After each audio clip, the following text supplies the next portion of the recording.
Let's do it, man. All right. Before we get started, can I play some sound for you real quick? I want to get your reaction.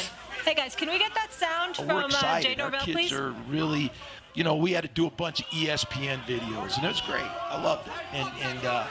But our kids came out of those videos really with a chip on their shoulder. They're tired of all that stuff. They really are tired of it. And I sat down with ESPN today, and I don't care if they hear it in Boulder. I told them I took my hat off and I took my glasses off, and I said, when I talk to grown-ups, I take my hat and my glasses off. That's what my mother taught me. So, you know, they're not going to like us no matter what we say or do. It doesn't matter, okay? Prime, talk to me. I can't. What am I supposed to say to that? I mean, the first day we were just two African Americans. Yeah. You know, complimenting one another, and we were doing it like it's supposed to be done. But, you know, I guess. What changed? Out of abundance of the heart, the mouth speaks. That's what my book told me. So he felt some type of way about you before. That was just a put on in the beginning. I guess. Maybe you should give him some blenders after the game. Just throwing that out there. Let's just call it what it is, my brother. It's always good to see you. You know that.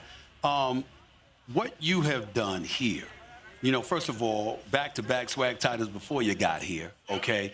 And you got a whole bunch of people out there that just don't want you to succeed, just envious, just a little bit jealous, if not a lot.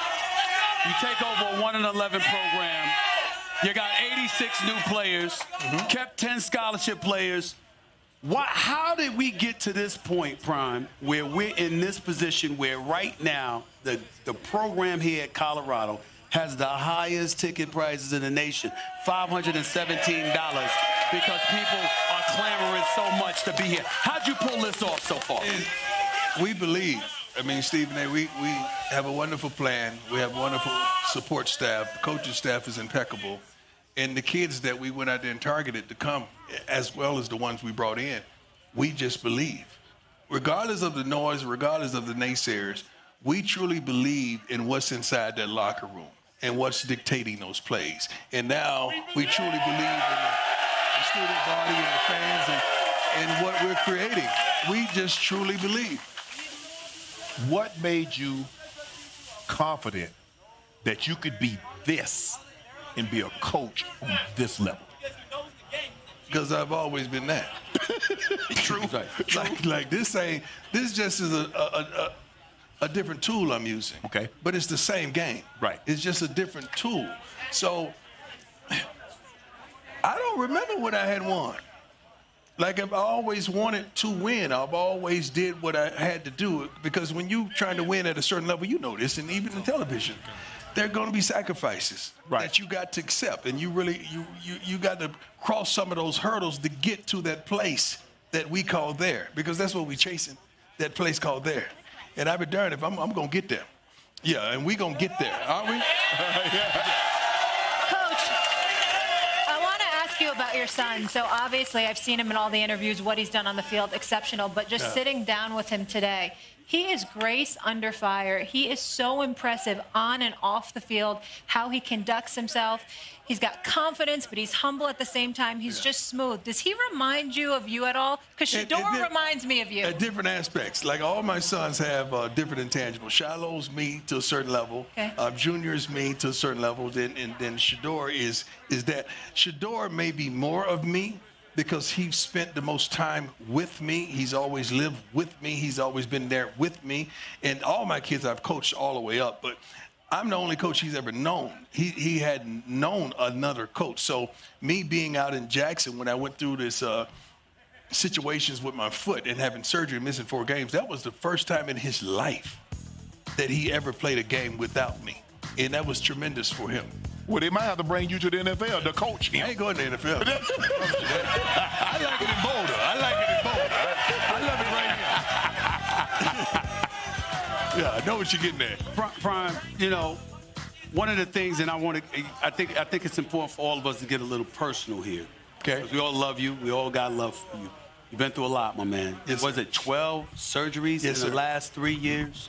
Last 2.5 years. Last 2.5 years, the amputation of 2 toes. You've been through a lot. In building, working, and winning, you were going through your own personal trials and tribulations. Speak to what the last 2.5 years have been like for you in its totality. I mean, I remember making the decision, and they said, well, we may have to take your leg. Cool. We may have to take your toe. Cool. Well, now it's to your life. And then you step back and say, oh, dang. So this has gotten real. And you really start putting things in perspective, and things that you thought mattered that didn't really matter no more, because life is on the line now. And just laying there on my back, in that hospital, and just thinking and praying, and I never lost faith. I never lost sight of the calling and what I've been called here to do. And I've never had a pity party. I never said, why me? I can't say, why me? I'm sitting in the hospital having 12 surgeries. With why me? I'm sitting in this type of crib. Right. When I'm earning this type of salary, I'm commanding this type of attention. If you say why me to that, you got to say why me to this. I've never said that.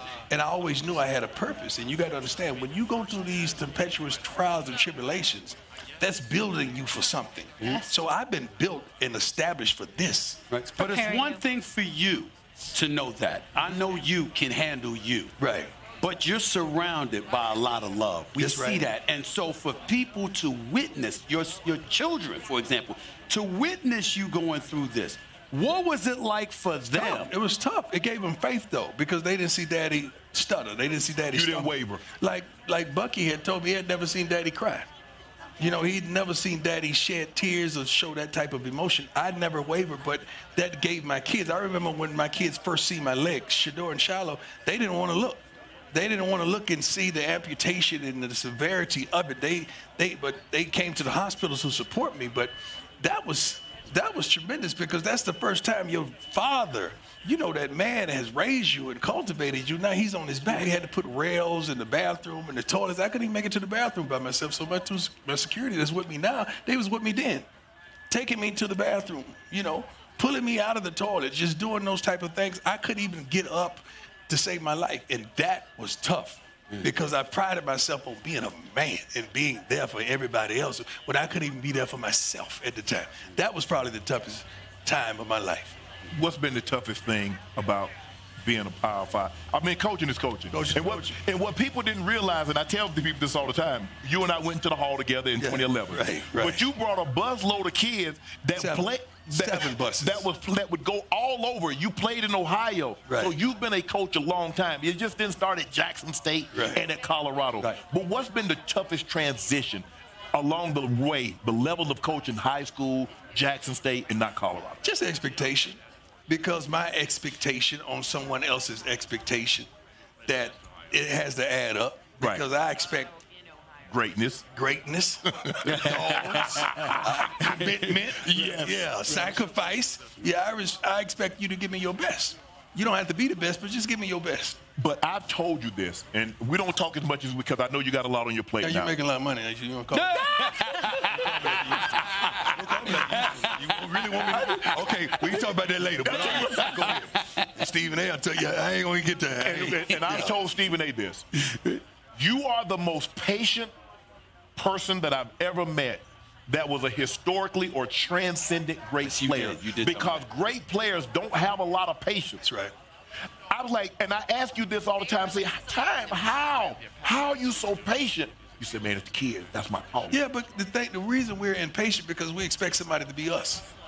Why would you expect Molly? Ain't nobody like Molly. You got to meet people where they are. Ain't no more Shannons. Right. So, I don't expect who you are. I don't expect to be me. You can't be me. Right. God only made one. But I want your best. I got to find out where you like it in, and let's build that part of you up. But I can't expect you to you be me. I didn't ask you, and I'm not going to ask you really a question about the NFL, and this for this reason. I've told people, obviously you and I go back so many years, and I've told folks, I'd be shocked if he ever coached on the NFL level because this brother loves kids. Love it. And when he was doing what we do on television, even then he would carve out stuff contractually to make sure nothing interfered with him coaching kids.